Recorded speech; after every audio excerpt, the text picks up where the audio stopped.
Ang ambon ng umaga ay dumidikit sa asul na bakal ng mga container. Malamig na parang palad ng isang bangkay sa pantalan ng North Harbor, Manila. Ang ingay ng mga makina at pito ng barko ay biglang tumigil ng isang malapot na pulang likido ang gumapang mula sa siwang ng pintuang bakal. Nagdala ito ng amoy na malansa at matapang na kumapit sa lalamunan. Si Mang Kiko, isang matandang gwardiya sa pantalan, ay napigil sa paghinga habang pinuputol ng mga kasamahan niya ang kadena gamit ang grinder. At nang bumukas ang pinto, isang mabahong hangin ang humampas sa kanila, tila hininga mula sa impyerno. Isang tumpok ng mga maputlang katawan na may maberde-berdeng kulay.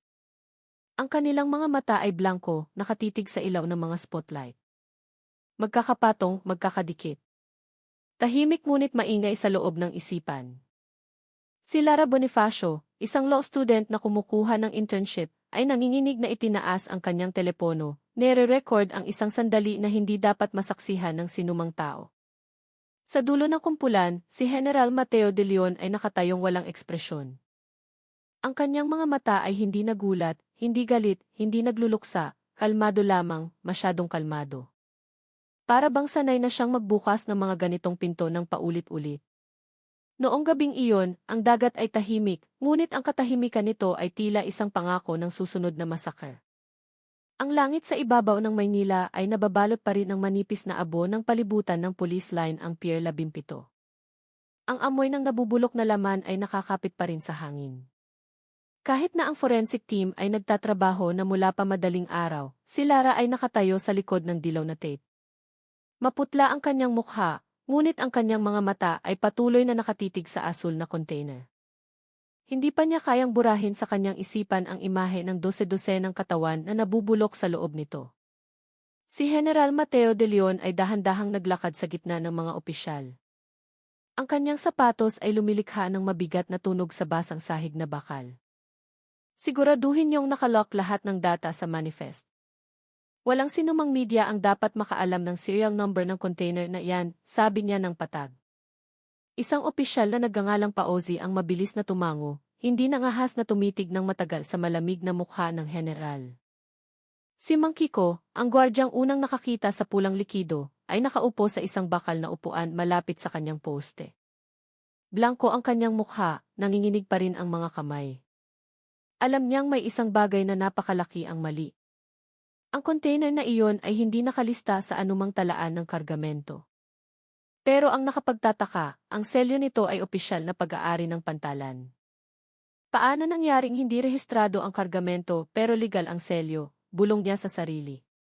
Nang tumingin siya sa direksyon ng pier, nahagip ng kanyang mga mata ang figura ni Lara na nakikipag-usap sa isang batang pulis. Intern lang po ako, sir. Pero araw-araw kong tinitingnan ang data ng manifest. Walang numerong BV 427G sa sistema, mabilis niyang sabi. Akmang sasawayin siya ng pulis, ngunit biglang sumulpot si De Leon sa likuran nito. Lara Bonifacio, ang boses niya ay mababa ngunit tumatagos. Napalingon ang dalaga, nanigas ang katawan. Oo po, sir. Mula ngayon, huwag kang lalapit sa anumang crime scene nang walang pahintulot, sabi ni De Leon. Hindi ito lecture hall sa universidad. Ngumiti siya ng bahagya, ngunit ang ngiting iyon ay nagpatayo ng balahibo ni Lara. May kung anong nakatago sa likod ng mga titig na iyon, hindi galit, kundi isang mabigat na lihim. Pagsapit ng tanghali, nagsidatingan ang media. Tinutukan ng mga mamamahayag ang mukha ni De Leon na tuwid na nakatayo sa harap ng mga kamera. Nakahanap kami ng 73 na bangkay na walang pagkakakilanlan. Ang paunang hinala ay human smuggling. Patuloy pa rin ang investigasyon. Ang kanyang mga salita ay kalmado, halos walang patid. Ngunit si Lara, na nanonood mula sa malayo, ay nararamdaman ang kakaibang tono sa kanyang boses, masyadong sinusukat, tila inihanda bago pa man dumating ang araw na ito. Nang gumabi, nagsimulang humupa ang tao sa pantalan. Isang manipis na ambon ang bumagsak mula sa kulay abong langit. Bumalik si Mang Kiko sa kanyang poste, sinubukang isulat ang kanyang ulat. Nang isasara na niya ang logbook, nakita niya ang anino ni General de Leon na naglalakad mag-isa sa pagitan ng mga hanay ng mga walang laman na container. Ang kanyang mga hakbang ay mabagal, halos walang tunog. Tatawagin sana siya ni Mang Kiko, ngunit nanigas ang kanyang mga labi. Huminto si De Leon sa harap ng container na binuksan kaninang umaga. Hinawakan niya ang pinto nito ng dahan-dahan na para bang may binabati siyang isang bagay na buhay sa loob. Sa kabilang banda, si Lara ay nagtatago sa likod ng isang tumpok ng kargamento, hawak ang kanyang telepono na bukas pa rin ang kamera. Lihim siyang kumukuha ng video, pinipigilan ang hininga upang hindi marinig. Sa screen ng telepono, malinaw ang anino ni De Leon sa ilalim ng ilaw ng pantalan, tuwid na nakatayo, mga kamay sa bulsa, at ang kanyang bibig ay dahan-dahang gumagalaw. Para siyang nakikipag-usap sa isang taong hindi nakikita. Ang tunog ng alon ay dahan-dahang gumugulong, kasabay ng kalansing ng mga kadenang bakal na hinihipan ng hangin. Nang tumingin si De Leon sa direksyon ng dagat, nasulyapan ni Lara ang kanyang ngiti. Ang ngiting iyon ay hindi para sa isang pulis na nakatuklas ng mga bangkay, kundi para sa isang taong tinitiyak na ang kanyang mga lihim ay mananatiling nakalibing sa ilalim ng maalat na tubig. Ang dagat ay hindi natutulog, bulong ni Lara habang dahan-dahang pinapatay ang kanyang telepono. Alam niyang ang gabing iyon ay simula pa lamang ng isang bagay na mas madilim pa kaysa sa kamatayan. Kinabukasan, ang langit ng Maynila ay naging kulay tingga. Isang malakas na ulan ang bumuhos sa pantalan, hinuhugasan ang dugong namuo kahapon sa mga siwang ng bakal ng container. Ngunit ang amoy na malansa ay hindi nawala. Kumapit ito na parang isang kasalanang tumatangging maglaho. Mabilis na dumating si Lara sa opisina ng administrasyon. Basa ang kanyang buhok, ngunit ang kanyang isipan ay mas magulo pa kaysa sa panahon. Binuksan niya ang computer upang kopyahin ang data ng manifest ng nakaraang gabi. Ngunit may isang bagay na nagpahinto sa kanya. Ang numero ng container, DE4327G, hindi lang nawawala sa sistema, kundi tuluyan ng binura mula sa buong server. Hindi ito teknikal na pagkakamali, kundi isang planadong paglilinis. Nanginginig ang kanyang mga kamay. Sinubukan niyang pasukin ang backup folder. Doon, sa gitna ng libu-libong datos ng pantalan, may isang bagong file na may pulang label, Proyektong Linis Dagat, Special Unit. Walang ibang paliwanag. Isang maliit na tala lamang sa ibaba, 17, Emergency Shipment. Matagal na tinitigan ni Lara ang screen. 17. Hindi ba't iyon ang code ng pier kung saan natagpuan ang container, bulong niya. Akma na niyang bubuksan ang file nang marinig niya ang mga yabag na papalapit. Si General De Leon ay nakatayo sa may pintuan. Kalmado ang kanyang mukha, ngunit ang kanyang mga mata ay matalim na parang kutsilyo. Ang aga mo yata, sabi niya ng patag. Tinitingnan ko lang po ang mga ulat ng kargamento, sir, sagot ni Lara, nabubulol. Lumapit si De Leon, tumayo sa likuran niya.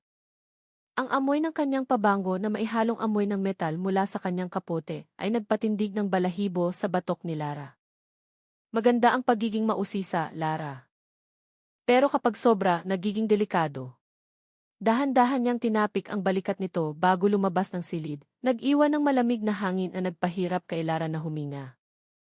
Ilang minuto matapos umalis si De Leon, isinara ni Lara ang computer at tumingin sa bintana. Sa labas, ang dagat ay kulay abo at madilim. Alam niyang ang babala ng general ay hindi isang biro. May itinatago sila. Isang bagay na napakalaki. Tanghali na, nagpadala ng paunang ulat ang forensic team. Lihim na narinig ni Lara ang usapan ng dalawang opisyal sa pasilyo sa likod. Ang mga biktima, kulang ng mga mahahalagang organo, atay, bato, kahit puso, sabi ng isa. Napakalinis ng pagkakagawa, parang operasyon sa ospital. Huwag ninyong sasabihin sa media. Direktang utos mula sa itaas. Pinigil ni Lara ang kanyang hininga sa likod ng pinto. Ang kanilang mga boses ay nagpayelo sa kanyang dugo. Lihim niyang isinulat ito sa maliit na kwadernong lagi niyang dala. Pagsapit ng hapon, nagsimula nang umuwi ang mga tao sa opisina. Ang tunog ng ulan ay tumutulo pa rin sa bubong na yero. Hinintay ni Lara na makaalis ang lahat bago bumalik sa kanyang computer. Binuksan niyang muli ang file na Proyektong Linis Dagat. Sa pagkakataong ito, ginamit niya ang bypass password ng kanyang propesor sa unibersidad. Kumurap ang screen ng computer at biglang bumukas. Sa loob ng folder, may listahan ng mga pangalan ng barko, petsa ng pag-alis, at isang kolum na may nakasulat na uri ng kargamento, medikal na organiko. Napatitig si Lara dito, nanlalamig. Medikal na organiko. Nag-scroll siya pababa at nakakita ng mas maraming datos ng mga regular na padala. Linggo-linggo patungo sa mga dayuhang daungan. Isang pangalan ng barko ang nagpahinto sa kanya, Nomad 17. Ipinadala mula sa parehong pantalan, 2 araw bago matagpuan ang container. Bago pa niya makopya ang data, isang malakas na tunog ng pagbukas ng pinto ang narinig. Mabilis na isinara ni Lara ang screen. Si Teniente Marco Reyes ay nakatayo sa harap ng pinto. Nandito ka pa? Gabi na. Inaayos ko lang po ang mga papeles, sir. Tinitigan siya ni Reyes ng ilang segundo bago nagsalita ng mahina, mag-ingat ka, Lara. Sa lugar na ito, hindi lahat na nakasuot ng uniforme ay nasa panig mo. Ang mga salitang iyon ay nagpatigil sa kanya. Ngunit nang magtatanong na sana siya, nakaalis na si Reyes, iniwan siyang mailibu-libong tanong na umiikot sa kanyang isipan. Noong gabing iyon, lumabas si Lara sa opisina dala ang isang maliit na flash drive na itinago niya sa bulsa ng kanyang jacket. Hindi niya alam kung ano mismo ang kinuha niya, ngunit sinasabi ng kanyang kutob, hindi na ito simpleng kaso ng human smuggling. Ito ay isang bagay na mas malaki at mas mapanganib kaysa sa inaakala niya. Hindi pa tumitila ang ulan ng lamunin ng gabi ang pantalan ng Maynila. Ang mga ilaw sa poste ay kumikislap sa gitna ng hamog, nagre-reflect ng kulay kahel sa mga sanaw ng tubig. Mabilis na naglakad si Lara sa pagitan ng mga hanay ng container. Basa ang kanyang jacket, ang sapatos niya ay tumatapak sa mga sanaw ng walang tunog. Sa loob ng bulsa ng kanyang jacket, ang maliit na flash drive ay parang isang mabigat na pasanin. Hindi dahil sa laki nito, kundi dahil sa mga lihim na itinatago nito. Huminto siya sa likod ng isang tahimik na security post. Mula sa siwang ng bintana, nakita niya si Mang Kiko na may isinusulat sa isang logbook. Dahan-dahang kumatok si Lara. Mang Kiko, bulong niya. Lumingon si Mang Kiko at agad na nagbago ang kanyang mukha. Bata, anong ginagawa mo rito ng ganitong oras? Kailangan ko po kayong makausap pero huwag dito. Lumipat sila sa isang maliit na bodega malapit sa pier. Ang tunog ng alon ay maririnig ng mahina, kasama ng kalansing ng kadena ng barko na hinihipa ng hangin. Inilabas ni Lara ang flash drive. May nakita po akong kakaibang file sa server ng pantalan. Ang pangalan, Proyektong Linis Dagat. Ang laman ay listahan ng mga barko na may kargamentong medikal na organiko. Tinitigan siya ni Mang Kiko ng mabuti. Medikal na organiko, sabi mo? Opo. At isa sa mga barko, ang Nomad 17, ay nakatalang umalis 2 araw bago natagpuan ang container. Humugot ng malalim na hininga si Mang Kiko, binuksan ang drawer ng isang mesa at naglabas ng isang luma at gusot na folder. Hindi ka nag-iisa. Nakahanap din ako ng mga kakaibang dokumento ng padala. Walang opisyal na permit pero permado mismo ni General De Leon. Gulat na napatingin si Lara sa kanya. Kaya siya. Dahan-dahang tumango si Mang Kiko. Hindi ko alam kung gaano kalalim ang pagkakasangkot niya. Pero matagal ko nang pinaghihinalaan. Lahat ng ebidensya ay tumuturo sa iisang bagay. Ang container na iyon ay hindi nagkamali ng padala. Bahagi iyon ng isang malaking operasyon. Isang tunog ng mga yabag ang narinig sa labas. Nagkatinginan silang dalawa, pinipigilan ang hininga. Pinatay ni Mang Kiko ang ilaw. Tanging ang malabong liwanag mula sa siwang ng pinto ang natira. 2 anino ang huminto sa harap ng bodega. Ang boses na narinig nila ay nagpayelo sa dugo ni Lara. Siguraduhin mong burado lahat ng TV recording ng gabi ng ika-14 na. Ayaw ng general na may maiwang bakas. Ang boses ni Teniente Marco Reyes ay mahina ngunit malinaw. Nagawa na po, sir. Pero may isang file na otomatikong nakopya sa backup server. Sagot ng isa pang boses, si Rico, ang AK technician ng pantalan. Kung ganoon, alamin mo kung sino ang nag-access. Kung malaman ng general ito, tapos tayong lahat. Lumayo ang kanilang mga yabag. Tinitigan ni Mang Kiko si Lara, nanlalaki ang mga mata. Narinig mo ba iyon? Tumango si Lara, halos hindi marinig ang sariling boses. Nililinis nila ang mga ebidensya. At ang file sa flash drive na ito. Baka ito na lang ang natitira. Ilang minutong katahimikan, tanging ang tunog ng ulan na tumutulo sa bubong na yero. Kailangan mong umalis sa pantalan na ito, sabi ni Mang Kiko. Kapag nalaman ni De Leon na hawak mo ang ebidensyang iyan tapos ang buhay mo. Hindi ako pwedeng umalis, Mang Kiko. Kailangang lumabas ang katotohanan.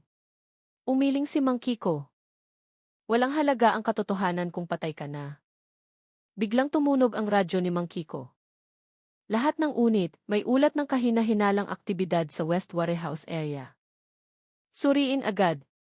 Nagkatinginan sila. Mabilis na itinago ni Mang Kiko ang flash drive sa kamay ni Lara. Umalis ka na. Dumaan ka sa likuran, papunta sa lumang barko sa North Pier. Pipigilan ko sila, pero bilisan mo. Tumakbo si Lara sa gitna ng ulan, ang kanyang mga hakbang ay lumilikha ng tilamsik sa mga sanaw. Ang tunog ng mga sirena ay nagsimulang marinig sa di kalayuan. Ang mga ilaw ng flashlight ay sumasayaw, nagwawalis sa mga container. Nagtago si Lara, sumisilip sa pagitan ng mga anino ng bakal. Ang kanyang puso ay kumakabog ng malakas nang lumingon siyang muli. Mula sa malayo, nakita niya si Mang Kiko na nakatayo sa harap ng bodega, hinaharangan ang dalawang armadong opisyal. Isa sa kanila ay si Teniente Reyes. Hindi marinig ni Lara ng malinaw ang kanilang pinag-uusapan. Pero alam niyang sa gabing iyon, hindi lahat ay makakaligtas. At sa unang pagkakataon, napagtanto ni Lara, anuman ang nakatago sa likod ng key proyektong linis dagat, hindi na ito tungkol sa pantalan. Ito ay tungkol sa dugo, pera, at krimen na nagtatago sa ilalim ng watawat ng batas. Ang hamog ng dagat ay muling bumaba noong gabing iyon, nilalamon ang buong pantalan ng Maynila sa kulay abo. Ang hangin ay mabigat. Ang amoy ng diesel at asin ay humalo sa amoy ng basang bakal. Tumakbo si Lara sa mga pasilyo sa pagitan ng mga tumpok ng container. Hinihingal siya, ang buhok ay nakadikit sa kanyang mukha. Sa kanyang kamay, ang maliit na flash drive ay parang baga ng apoy. Huminto siya sa likod ng isang kinakalawang na asul na container, tumingin sa paligid. Mula sa kanluran, narinig niya ang mabibigat na yabag at nakita ang kislap ng mga flashlight. Ang boses ni Teniente Reyes ay umalinggaw sa hangin. Hanapin ninyo ang babaeng iyon. Dala niya ang backup file. Gusto siyang makuha ng buhay ni General De Leon. Pinigil ni Lara ang kanyang hininga. Nanginginig ang kanyang katawan, ngunit ang kanyang mga mata ay nanatiling alerto. Sumulyap siya sa relo sa kanyang pulso, halos hating gabi na. Ang pantalan ngayon ay iniilawan na lamang ng mga ilaw ng barko na umuugoy sa di kalayuan. Ang mga alon ay humahampas sa mga poste ng bakal na may mabagal na ritmo, parang tibok ng pusong hindi mapakali. Maingat siyang humakbang patungo sa North Pier. Doon, ang lumang barko na tinukoy ni Mang Kiko ay malabong nakikita sa likod ng hamog. Kinakalawang, walang ilaw, ngunit sapat na malaki para pagtaguan. Umakyat siya sa deck, tinakpan ang sarili ng isang lona, tinitiis ang lamig na tumatago sa buto. Mula sa isang siwang, nakita niya ang dalawang nakaunipormeng lalaki na dumaan sa ibaba. Hindi yon pwedeng makalayo. Hinala ko, may tagaloob na tumutulong sa kanya, sabi ni Reyes. Sino po, sir? Si Mang Kiko. Matagal na siyang kahina-hinala. Suriin natin ang poste niya bukas ng umaga. Tinakpan ni Lara ang kanyang bibig, pinipigilan ang hikbi na halos kumawala. Kung mahahanap nila si Mang Kiko, tapos na siya. Kailangan niyang kumilos bago mawala ang lahat ng ebidensya. Nanginginig ang mga kamay, binuksan niya ang kanyang telepono, sinubukang magpadala ng mensahe sa isang dating kakilala mula sa College of Law na nagtatrabaho sa Commission on Human Rights, ngunit walang signal. Tanging the message sending failed, ang paulit-ulit na lumalabas sa screen. Hindi ito maaaring nagkataon lang, bulong niya. Pinuto nila ang network sa buong pantalan. Lumipas ang ilang oras, tanging ang tunog ng mga kadena, barko, at ulan ang kanyang kasama. Nang magsimulang sumikat ang araw, nakarinig si Lara ng tunog ng makina mula sa malayo, mga patrol car na dumarating mula sa pangunahing gate. Alam niyang sinusulod nilang muli ang buong pier.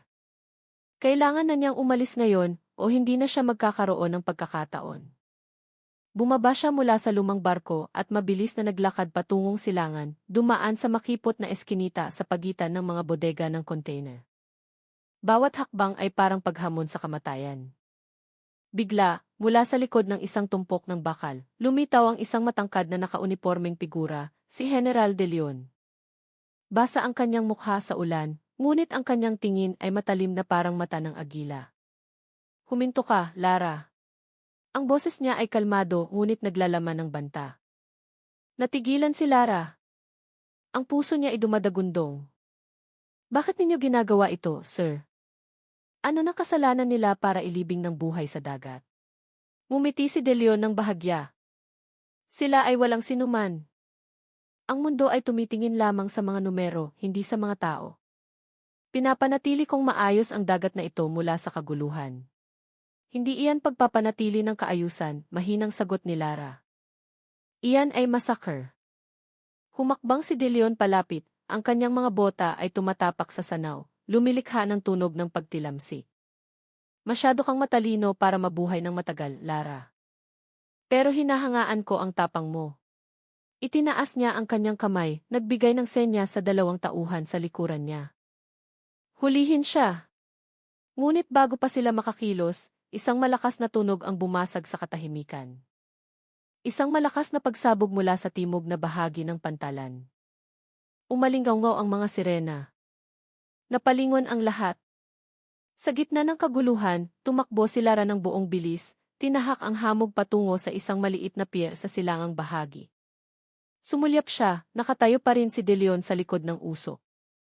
Ang kanyang mukha ay kalmado, parang isang demonyong matyagang naghihintay ng kanyang pagkakataon. Nang tumalon si Lara sa isang maliit na bangka ng mangingisda at umandar ang makina, naibulong na lang niya sa sarili, kung itinatago ng dagat ang kanilang mga lihim, kung gayon, ako ang magpapagsalita sa dagat. Dahan-dahang lumayo ang bangka, iniiwan ang pantalan ng Maynila sa likuran, isang lugar na ngayon ay hindi lang amoy lansa ng dugo, kundi amoy din ng kataksilan. Ang langit sa umaga sa Hilagang Maynila ay mukhang malungkot, na para bang tumatangging salubungin ang araw. Ang ulan kagabi ay nag-iwan ng mga sanao sa bawat siwang ng pantalan. Sa control tower, nakatayo si General Mateo De Leon, nakatingin sa dagat na kulay abo at berde. Kalmado ang kanyang mukha, ngunit ang kanyang mga mata ay may itinatagong bigat, hindi pagsisisi, kundi pagkalkula. Sa ibaba, si Teniente Reyes ay nagulat ng may mahinang boses. "Nakatakas ang bata sa pamamagitan ng East Pier, sir. Nagpakalat na kami ng mga tauhan hanggang sa Navotas, pero wala pa ring bakas." Hindi sumagot si De Leon. Tumingin lang siya sa abot tanaw na nababalot ng hamog. "Alam mo, Marco," sabi niya ng mahina, "may sariling paraan ang dagat para lunukin ang mga lihim. Pero minsan, kailangan mong tulungan ang isang bagay para lumubog ng mas mabilis." Nanahimik si Reyes, hindi nangahas na tingnan ang mukha ng kanyang superior. Alam niyang ang pangungusap na iyon ay hindi isang kasabihan, ito ay isang utos. Samantala, dumaong si Lara sa isang komunidad ng mga mangingisda sa Navotas. Ang kanyang lumang bangka ay dahan-dahang umingit ng bumangga sa kahoy na pantalan. Bumaba siya na pagiray-giray. Pagod ang kanyang katawan, gusot ang buhok dahil sa hangin. Ngunit, ang hawak niya sa flash drive sa kanyang bulsa ay nanatiling mahigpit. Isang matandang lalaki, may-ari ng isang kapihan sa tabi ng daungan, ang tumingin sa kanya ng may pagtataka. "Ineng, mukha kang kakatakbo lang mula sa isang bagyo." Ngumiti lang si Lara ng bahagya. "Pwede po bang makisaksak ng kuryente, tay?" Umupo siya sa isang sulok ng kapihan, binuksan ang maliit na laptop na lagi niyang dala. Ang screen ay puno ng mga mansa ng tubig, ngunit gumagana pa rin. Ipinasok niya ang flash drive at tinitigan ang screen nang may mabigat na hininga. Ang laman ng folder ay mas malinaw na ngayon, listahan ng mga barko, numero ng container, at ang kolum ng T organikong padala. Sa ilalim, may isa pang folder na may markang T1, confidential. Nag-click si Lara at nanigas ang kanyang mukha. Isang 2 minutong video ang bumukas, isang recording mula sa isang security camera, noong gabi, bago natagpuan ang container 73. Doon, makikita ang 4 na lalaking nakaitim na may inililipat sa Pier 17. Isa sa kanila ang lumingon sa direksyon ng kamera. Malinaw ang kanyang mukha, si General Mateo de Leon. Tinakpan ni Lara ang kanyang bibig, pinipigilan ang isang sigaw. Nanginginig ang kanyang mga kamay. Diyos ko, bulong niya. Inatras niya ang video, sinisiguradong hindi siya nagkakamali. Si De Leon iyon. Suot ang parehong uniforme, may parehong ekspresyon tulad noong tumayo siya sa harap ng mga mamamahayag at nangakong hahanapin ang mga salarin. Ngunit bago pa niya makopya ang video, may tunog ng motor na papalapit. Dalawang lalaking nakauniforme ng pantalan ang bumaba at pumasok sa kapihan. May babae bang dumaan dito? Tanong ng isa. Lumingon ang may-ari ng kapihan kay Lara. Ngunit bago pa siya makasagot, tumakbo na si Lara palabas sa likurang pinto. Tumakbo siya sa isang makitid na daan. Natisod ang kanyang mga paa sa bato, hinihingal. Ang tunog ng mga yabag ng humahabol sa kanya ay papalapit. Tumawid siya sa lugar ng palengke ng isda, sumuot sa pagitan ng mga tumpok ng mga kahon ng yelo at basang lambat. Ang amoy ng lansa ay tumusok sa kanyang ilong, halos masuka siya. Sa isang sulok, nagtago siya sa likod ng isang asul na tolda at binuksan ang kanyang telepono. Mabilis siyang nag-type ng mensahe para sa kanyang propesor sa unibersidad. May ebidensya ako sa pagkakasangkot ni General De Leon sa kaso sa pantalan. Magpadala ng team. Pero huwag dumaan sa pantalan. Napadala ang mensahe, ngunit nawala ang signal pagkatapos ng isang segundo. Napamura si Lara ng mahina. Sa di kalayuan, narinig niya ang tunog ng pito at mga yabag na papalapit. Alam niya ang isang bagay ngayon, hindi lang siya isang saksi, isa na siyang pugante. Gamit ang natitirang lakas, tumakbo siya patungo sa daungan ng mga mangingisda, kung saan isang maliit na kulay abong bangka ang naghahandang umalis. Tumalon siya sa ibabaw nito nang hindi nag-iisip. Ang kapitan ng bangka, isang lalaking may puting buhok at matigas na mukha, ay tinitigan siya ng matalim. Sino ka? Kailangan ko pong umalis. Kahit saan, basta malayo sa Maynila, mabilis niyang sabi habang nag-abot ng ilang pirasong pera. Tinitigan ng lalaki ang pera sa kabumuntong hininga. Sige, pero hindi maganda ang dagat ngayon. Tumingin si Lara sa mga alon na nagsisimulang tumaas. Maputla ang kanyang mukha, ngunit matigas pa rin ang kanyang mga mata. Ayos lang po, mahina niyang sabi, dahil ang humahabol sa akin ay mas mapanganib kaysa sa bagyo. Dahan-dahang umalis ang lumang bangka sa daungan, tinahak ang hamog patungo sa laot. At sa di kalayuan, mula sa control tower ng pantalan, nakatayo si De Leon na nakatingin sa isang TV monitor. Isang maliit na tuldok, isang bangka ng mangingisda, ang nakikitang papalayo sa radar map. Ngumiti siya ng bahagya. Lumayo ka hanggat gusto mo, Lara. Ang dagat ay mananatiling akin. Ang langit sa hapon sa ibabaw ng dagat Sibuyan ay kulay pulang tanso, nagre-reflect ng malungkot na liwanag sa ibabaw ng tubig na banayad na umaalon. Ang lumang bangka ng mangingisda na sinasakyan ni Lara ay dahan-dahang gumagalaw, tinatagos ang makapal na hamog. Hinahampas ng maalat na hangin ang kanyang mukha, ginugulo ang kanyang buhok.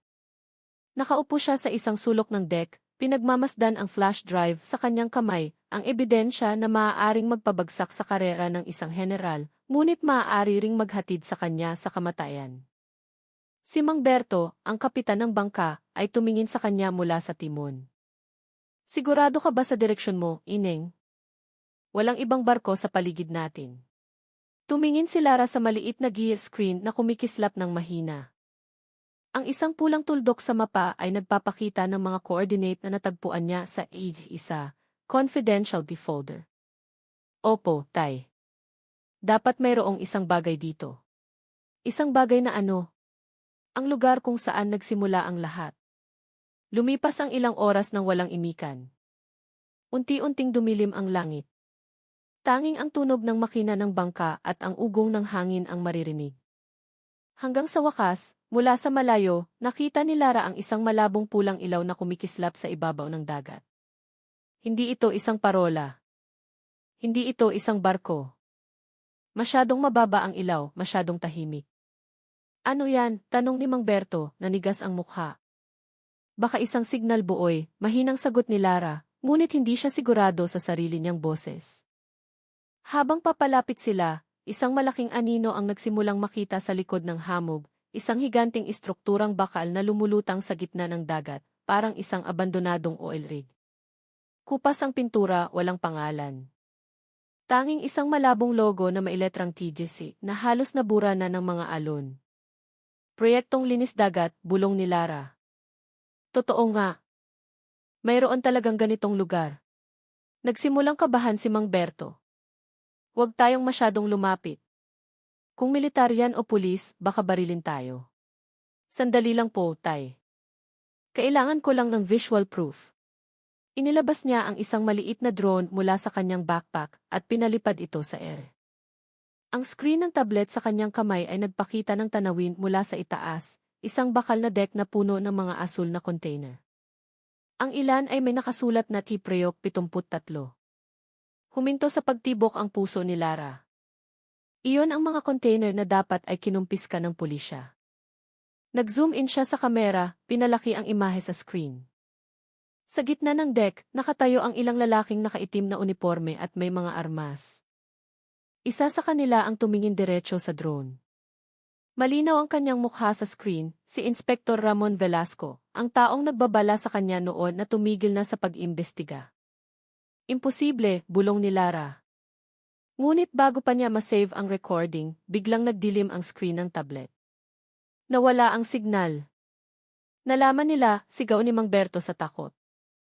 Alam nilang minamanmanan natin sila. Sa loob ng ilang segundo, isang malaking spotlight mula sa rig ang bumukas, tumutok sa kanilang bangka. Isang boses mula sa megaphone ang umalingaw-ngaw. Huminto kayo. Bawal dito. Pagkatapos, isang serye ng mga putok ang bumasag sa katahimikan. Tumama ang mga bala sa tubig sa paligid ng bangka, nagpatilamsik ng maalat na tubig. Sumigaw si Mang Berto. Umuga ng malakas ang lumang bangka habang iniikot niya ang timon, sinusubukang lumayo. Yumuko si Lara sa likod ng isang drum, pinoprotektahan ang tablet at flash drive sa kanyang dibdib. Ang tunog ng mga balang dumadaan sa kanyang tainga ay sinundan ng isang malakas na pagsabog sa likuran ng bangka. Matapos ang ilang minutong habulan, nagawa nilang makalayo sa abot ng ilaw. Nawala ang rig sa likod ng hamog, ngunit ang alinggaw-ngao ng mga putok ay naririnig pa rin sa tainga ni Lara. Tinitigan siya ni Mang Berto na may pagod na mga mata. Sinabi ko na sayo, Ineng. Hindi ito para sa mga ordinaryong tao. Tumingin si Lara sa dagat na ngayon ay kalmado ngunit madilim. Alam ko po, Tay. Pero kung hihinto ako, magpapatuloy sila sa pagpatay sa ilalim ng pangalan ng batas. Binuksan niya ang basag na tablet. Nawala ang recording ng drone. Ngunit isang maliit na file ang otomatikong na-save, ang mukha ni Velasco na nakatayo sa gitna ng mga duguan na container. Ngumiti si Lara ng mapait. Sapat na ang isang mukha para magsimula ng isang bagyo. Sa di kalayuan, kumidlat sa dagat, nagliwanag sa langit sa isang iglap. Hinampas ng alon ang gilid ng bangka, na para bang alam din ng dagat na hindi pa tapos ang lihim. Ang langit sa gabi sa ibabaw ng katubigan sa hilaga ng Maynila ay mukhang mabigat at basa. Tumaas ang mga alon, humahampas sa katawan ng bangka ng mangingisda na nagdadala kay Lara. Sa di kalayuan, ang mga ilaw ng syudad ay unti-unting nawawala, napapalitan ng matinding dilim ng laot. Ang hangin ay nagdadala ng amoy ng metal at langis, isang senyales na malayo na sila sa karaniwang ruta ng mga bangka. Tiningnan ni Mang Berto ang maliit na radar sa kanyang tabi. Nalagpasan na natin ang ligtas na ruta. Kung magpapatuloy tayo pahilaga, baka madala tayo ng agos ng karagatan. Kaunti na lang po, Tay, sagot ni Lara nang hindi lumilingon. Ang kanyang mga mata ay nakatutok sa screen ng tablet. Ang na-recover na file mula sa flash drive ay nagpapakita ng isang mapa na mailimang pulang tuldok. Ang huling tuldok ay may markang Kipilsono, sa gitna ng dagat, hilagang kanluran ng Luzon.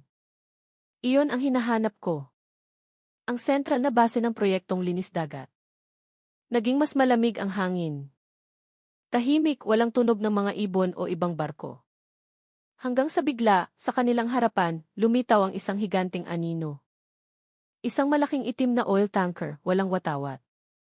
Patay ang mga ilaw nito, tanging isang malabong liwanag mula sa silid ng makina. Diyos ko, bulong ni Mang Berto. Isang malabong sulat sa katawan ng barko, Tusono. Napalunok si Lara. Inihanda niya ang maliit na kamera na nakasuksok sa kanyang damit. Ilapit niyo pa po ng kaunti, Tay. Kailangan kong makita mismo. Gusto mo bang mamatay? Hindi po. Pero gusto kong malaman ang katotohanan. Dahan-dahang lumapit ang kanilang bangka. Umakyat si Lara sa isang lubid at umakyat sa madulas na bakal na pader. Halos madulas siya dahil sa hangin, ngunit nagawa niyang umakyat sa itaas na deck. Pagkatapak ng kanyang paa sa sahig na bakal, isang amoy ng kemikal ang tumusok sa kanyang ilong. Yumuko siya, sumilip sa ibaba sa pamamagitan ng isang bentilasyon. Mula doon, nakita niya ang isang nakapangingilabot na tanawin, dose-dose ng mga mesa ng operasyon na maayos na nakahanay, mga kuling tubig na puno ng mga organo ng tao. At sa dulo ng silid, 3 lalaking nakaitim na uniforme ang nagsusuri ng isang listahan ng padala. Isa sa kanila ay nagsalita ng may mabigat na boses. Ang susunod na batch, ipadala bago mag-umaga. Naghihintay na ang buyer mula sa Singapore. Halos himatayin si Lara. Nanginginig ang kanyang kamay habang pinipindot ang record button. Kilala niya ang boses na iyon. Si General Matthew De Leon. Yumuko siya ng mas malalim. Pinanood niya. Nakatayo si De Leon na may itim na coat, suot ang mga latex na guwantes. Sa tabi niya, isang teknisyan ang naglilinis ng isang sirang mesa ng operasyon. Itapon mo na yan, utos ni De Leon. Basta't buo pa ang mga organo, mataas pa rin ang halaga. Kinagat ni Lara ang kanyang labi, pinipigilan ang galit na luha. Binuksan niya ang kamera sa kanyang damit, nere-record ang bawat salita. Ngunit nang gumalaw siya ng kaunti upang makakuha ng mas magandang anggulo, natapakan niya ang isang metal na tubo at lumikha ito ng malakas na kalansing. Sino yan? Umalingaw ang isang boses. Agad na bumukas ang isang spotlight, nakakasilaw. Umikot si Lara at tumakbo ng buong lakas patungo sa isang emergency exit. Narinig ang mga putok ng baril sa likuran niya. Tumama ang mga bala sa bakal na pader, nagpakislap ng apoy. Tumatakbo siyang paakyat sa itaas na deck, tumatawid sa mga kadena at mga drum. Mula sa ibaba, narinig ang sigaw ni De Leon. Hulihin siya ng buhay. Nasa kanya ang recording. Nang walang pag-aalinlangan, tumalon si Lara sa dagat. Sinalubong siya ng malamig na maalat na tubig na parang mga karayom. Sumisid siya ng malalim, pinigil ang hininga, saka lumitaw sa gilid ng barko. Sa itaas, ang mga ilaw ng flashlight ay sumasayaw sa mga alon, hinahanap siya. Sa gitna ng dilim, lumangway si Lara papalayo, hawak ng mahigpit ang maliit na kamera sa kanyang dibdib. Malakas siyang hinihila ng agos, ngunit patuloy siyang lumalaban. Sa gitna ng mga humahampas na alon, iisa lang ang nasa isip niya. Nasa akin na ang ebidensya. Ngayon, kailangang malaman ng mundo kung ano ang ginagawa nila sa ilalim ng bandila ng batas. Kumidlat sa langit, nagliwanag sa barkong Pusono mula sa malayo. Ang anino ni De Leon ay nakikita sa deck, nakatayo at nakatingin sa dagat na may malamig na ekspresyon. Naggangalit ang dagat sa ilalim niya, ngunit nanatili siyang tuwid. Na para bang sigurado siyang kahit ang mga alon ay yuyuko sa kanya. Samantala, sa di kalayuan, patuloy na lumangway si Lara patungo sa dilim, mag-isa, mahina, ngunit may apoy ng katotohanan na hindi kayang patayin kahit ng pinakamalalim na dagat. Isang malakas na ulan ang bumuhos sa Maynila noong gabing iyon, lumilikha ng dagundong sa bubong ng isang lumang bahay sa lugar ng Navotas, kung saan nagtatago si Lara matapos ang kanyang pagtakas mula sa barkong Pusono. Nanginginig ang kanyang katawan, basa pa rin ang tubig dagat ang kanyang damit, ngunit hindi niya binitawan ang maliit na kamerang nakatali sa kanyang dibdib. Binuksan niya ang isang lumang laptop na konektado sa isang portable na baterya, saka kinopya ang laman ng recording na nakuha niya. Ipinakita ng screen ang mukha ni General Mateo De Leon ng malinaw, nakaitim na uniforme, nakatayo sa silid ng operasyon sa itim na barko. Ang sira, itapon na lang.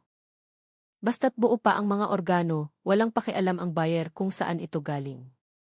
Ang boses ni De Leon ay malamig, patag, walang bahid ng pagsisisi.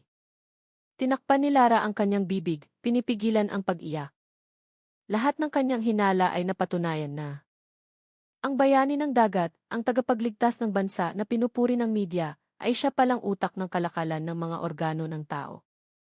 Gumawa siya ng 3 kopya ng recording sa 3 magkakaibang flash drive. 2 ang itinago niya sa ilalim ng sahig na kahoy, at 1 ang isinabit niya sa kanyang liig. Pagkatapos ay nagsulat siya sa isang maliit na kwaderno, "Kung hindi ako makabalik, ikalat ang recording na ito." Ang proyektong linis dagat ay hindi lang sa pantalan. May 4 pang ibang lokasyon. Huwag magtiwala kaninuman. Nang matapos siyang magsulat, may mga yabag na narinig mula sa labas. Mabilis na pinatay ni Lara ang ilaw. Tanging ang liwanag ng kidlat ang paminsan-minsang tumatagos sa bintana. May huminto sa harap ng pinto. Pagkatapos ay narinig ang 3 mabibigat na katok. "Sino yan?" tanong ni Lara na may nanginginig na boses. "Kaibigan," sagot ng isang pamilyar na boses, "si Teniente Marco Reyes." Nag-alinlangan si Lara ng ilang segundo bago bahagyang binuksan ang pinto. Nakatayo si Reyes sa harap, suot ang isang kapote. Maputla ang kanyang mukha. "Hindi ako naparito para hulihin ka," mabilis niyang sabi. "Alam ko ang lahat tungkol kay De Leon. Naniwala ako sa kanya noon. Pero hindi na ngayon." Tinitigan siya ni Lara ng matalim. "At inaasahan mong maniniwala ako agad?" Yumuko si Reyes. "Alam ko kung saan siya nagtatago ngayon." Pagkatapos ng insidente sa Pilsono, hindi siya bumalik sa headquarters. May lihim siyang lugar sa ilalim ng isang bodega sa pantalan. Doon nakatago lahat ng pangunahing datos. Tinitigan siya ni Lara, hindi makapaniwala. "Gusto mong puntahan ko ang kanyang pugad? Kung gusto mong tapusin ang lahat ng ito, iyon lang ang paraan. Pero kailangan nating bilisan. Bukas ng umaga, ipapadala ni De Leon lahat ng digital files sa ibang bansa." Kumidlat sa labas, nagpayanig sa bintana. Huminga ng malalim si Lara sa katumango. "CJ." "Pero kung patibong ito." Pinutol siya ni Reyes. "Kung gusto kitang isuko, patay ka na sana pagdating ko pa lang." Lumabas sila noong gabing iyon, dumaan sa mga makikitid na eskinita patungo sa pantalan. Hindi pa tumitila ang ulan. Madulas ang daan at ang hangin ay amoy diesel na may halong putik. Nang makarating sila sa lumang bodega na tinutukoy ni Reyes, mahigpit na nakasara ang pinto. Sa loob, tanging isang mahinang tunog ng makina ang maririnig. "Nandito si De Leon?" tanong ni Lara. Tumango si Reyes. "Sa silong." Dahan-dahan silang pumasok. Ang kanilang mga yabag ay umalinggaw-ngaw sa sahig na bakal. Ang mga ilaw ay kumikislap, nag-iilaw sa mga hanay ng bakal. Mula sa dulo ng silid, narinig ang boses ng isang lalaking nakikipag-usap sa radyo. Lumapit si Lara, sumilip mula sa likod ng isang haligi. Nakita niya si General De Leon na nakatalikod, nakatingin sa isang malaking screen na puno ng data ng padala at mapa ng pantalan. "Burahin ang lahat ng ebidensya bago mag-umaga. Walang dapat matira," mariin niyang sabi. Tumingin si Lara kay Reyes. Dahan-dahang tumango ang lalaki. "Ngayon na, Lara." Inilabas niya ang kamera mula sa bulsa, pinindot ang record button, saka humakbang palabas mula sa anino.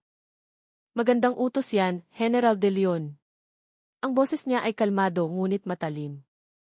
Lumingon si De Leon. Nanigas ang kanyang mukha, ngunit ang kanyang mga mata ay nakatitig ng diretso kay Lara. "Dapat ay nalunod ka na sa dagat. At dapat ay nasa kulungan ka na," sagot ni Lara. Itinaas ni Reyes ang kanyang baril, itinutok kay De Leon. "Tapos na ang lahat, General. Nasa amin na ang ebidensya." Matagal siyang tinitigan ni De Leon saka mahinang tumawa. "Akala niyo ba ang larong ito ay tungkol sa ebidensya?" Bago pa makakilos si Lara, 2 armadong lalaki ang lumitaw mula sa kaliwang bahagi ng bodega. Umalinggaw-ngaw ang mga putok ng baril. Sumigaw si Reyes, tumagos ang bala sa kanyang balikat. Tumakbo si Lara sa likod ng isang metal na bariles. Nanginginig ang kanyang katawan. "Hulihin siya ng buhay," sigaw ni De Leon.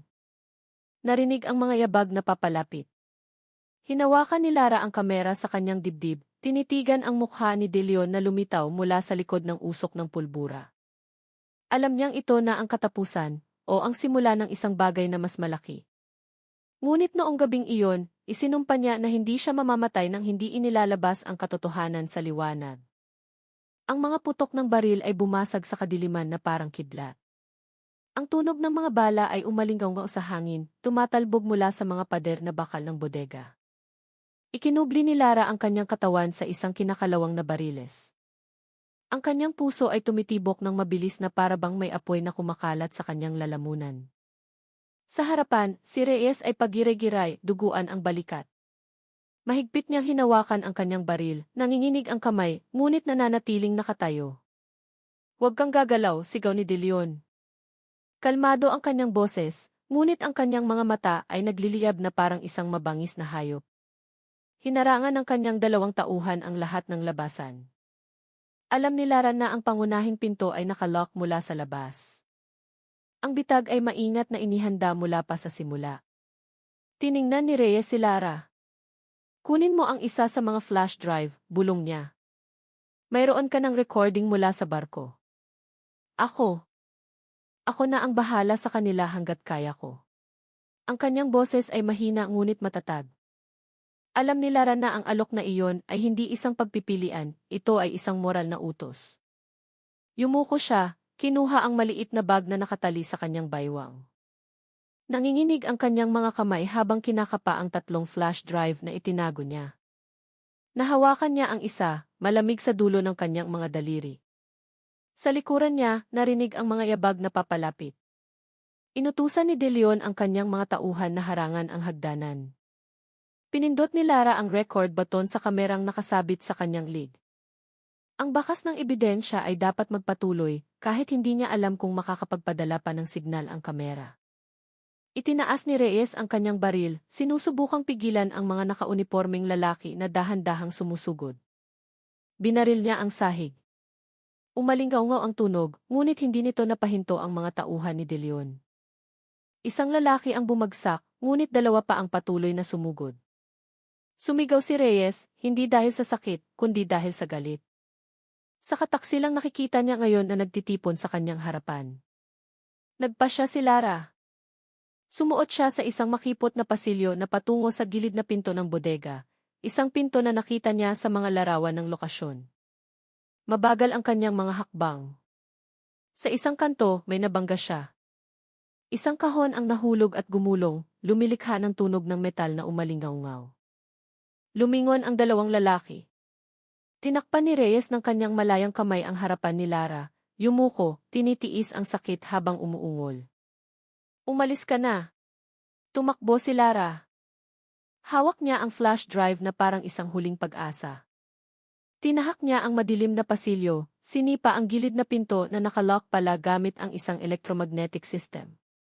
Sa labas, narinig ang mga yabag na papalapit, pinalilibutan nila ang buong bodega. Sinubukan niyang buksan ang panel ng pinto ng buong lakas. Hindi gumagalaw. Sinipa niya ito, 1 beses, 2 beses. Isang matinding sakit ang naramdaman niya sa ilalim ng kanyang kuko. Ang panel ay naglabas ng pulang kislap. Biglang nawalan ng kuryente, isang teknisyan ni De Leon ang pumutol ng supply sa pinto, tinitiyak na walang makakatakas. Isang biglaang ideya ang pumasok sa kanyang isip. Lumingon si Lara, nakita ang isang malaking tubo na papunta sa bubong ng bodega. Umakyat siya. Ang kanyang mga kamay ay kumapit sa kalawang at mga tornilyo. Bawat galaw ay halos pumutol sa kanyang hininga. Sa itaas, isang maliit na butas ng bentilasyon ang naghihintay. Gumapang siya, hinila ang kanyang katawan, idinikit ang kamera sa butas. Mula doon, nakita niya ang kalangitan at ang daan palabas patungo sa mga tumpok ng container sa tabi ng bodega. Sa ibaba, ang ingay ay lalong lumakas. Nakatayo si Reyes, pinipigilan ang mga pag-atake habang patuloy na nakatingin sa itaas na para bang humihingi ng isang himala.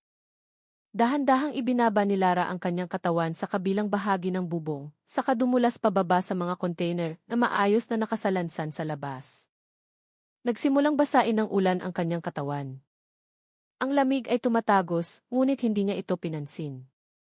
Ang kanyang mga hakbang ay mabilis, halos perpekto, hanggang sa isang spotlight ang tumama sa kanyang likuran. Sumigaw ang isang tauhan.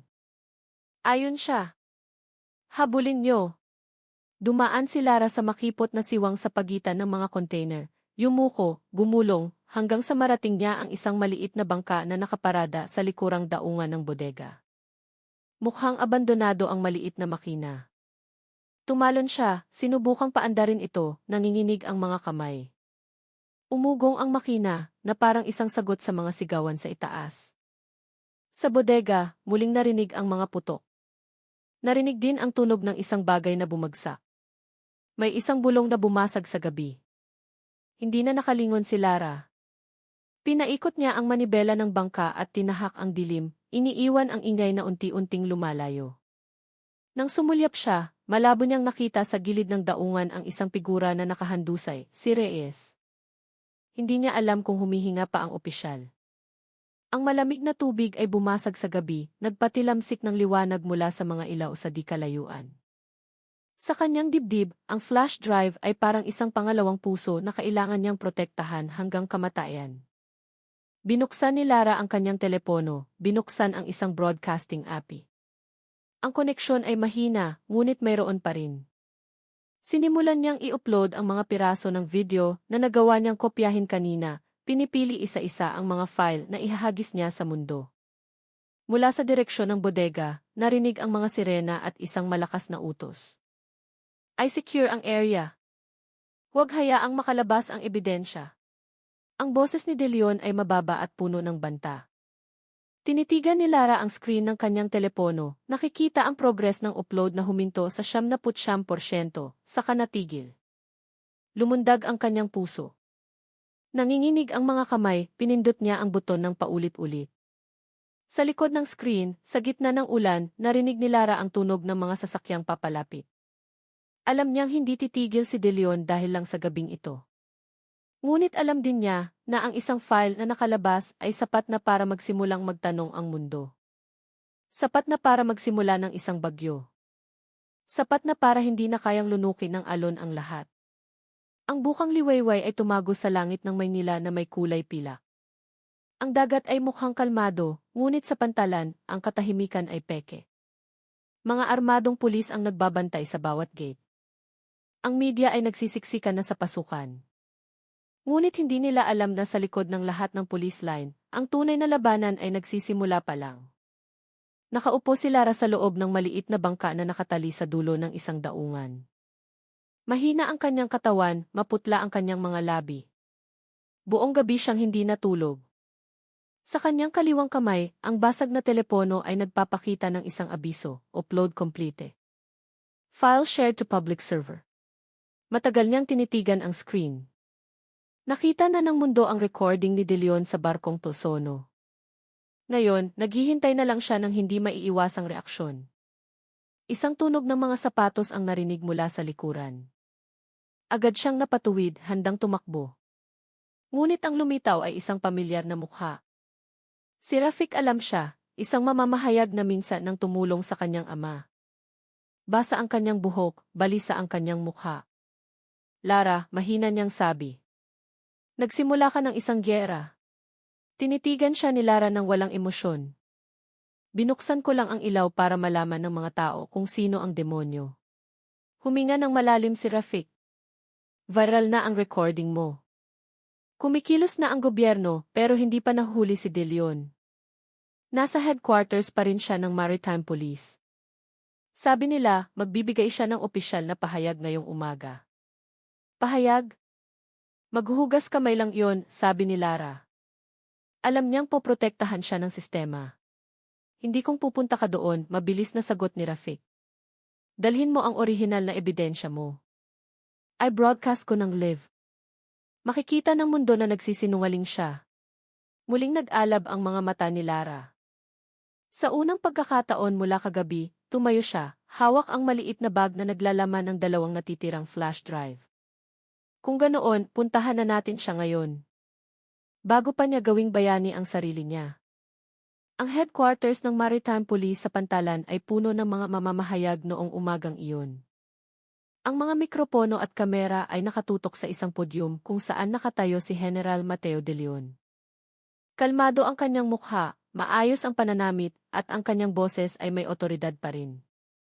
Ang isyu tungkol sa proyektong linis dagat ay isang digital fabrication, sabi niya. Walang matibay na ebidensya na nag-uugnay sa akin.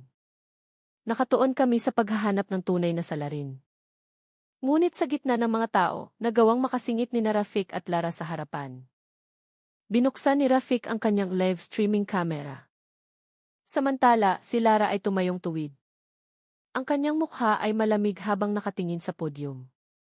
Nang isasara na ni De Leon ang kumperensya, pinutol siya ng boses ni Lara. Ang ebidensya ay hindi gawa-gawa. Biglang tumahimik ang buong silid. Lahat ng kamera ay bumaling kay Lara. Natigilan si De Leon. Nanliit ang kanyang mga mata. Ang interna iyan na naman, bulong niya. Humakbang si Lara, tumingin diretso sa mga kamera. Ako si Lara Bonifacio, at ako ay isang buhay na saksi ng proyektong Linis Dagat, isang madilim na operasyon sa ilalim ng kontrol ni General Mateo De Leon. Napuno ng bulungan ang silid. Tinutok ni Rafik ang kanyang kamera. Binuksan ni Lara ang kanyang bag at itinaas ang isang flash drive. Ito ang orihinal na ebidensya. Ang video ng operasyon ng pagkuha ng mga organo sa barkong Tusono. Ang iyong mukha at ang iyong utos, lahat ay sa iyo, General De Leon. Namutla si De Leon sa isang iglap, ngunit agad siyang umiti, pinipigilan ang galit. Tama na ang palabas na ito.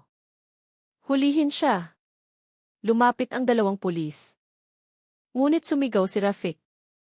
Naka-live ang kamera. Milyon-milyong tao ang nanonood. Huminto sila. Ang mga ilaw ng kamera ng media ay tumatago sa bawat sulok ng silid. Tinitigan ni Lara si De Leon na may mga matang nag-aalab. Maaari mong burahin ang mga file. Maaari mong patayin ang mga saksi. Pero hindi mo kayang patayin ang katotohanan. Dahil itinatago ng dagat ang lahat ng bagay na inilunod mo. Hindi sumagot si De Leon. Tumingin lang siya pabalik. Ang kanyang mga mata ay malamig, ngunit ang kanyang mga kamay ay nagsimulang manginig. Sa unang pagkakataon, nabasag ang kanyang kahinahunan. Samantala, sa labas ng gusali, nagsimulang marinig ang mga sirena ng mga sasakyan mula sa pambansang pamahalaan. Tumingin si Rafik kay Lara. Pinabagsak mo siya. Huminga ng malalim si Lara.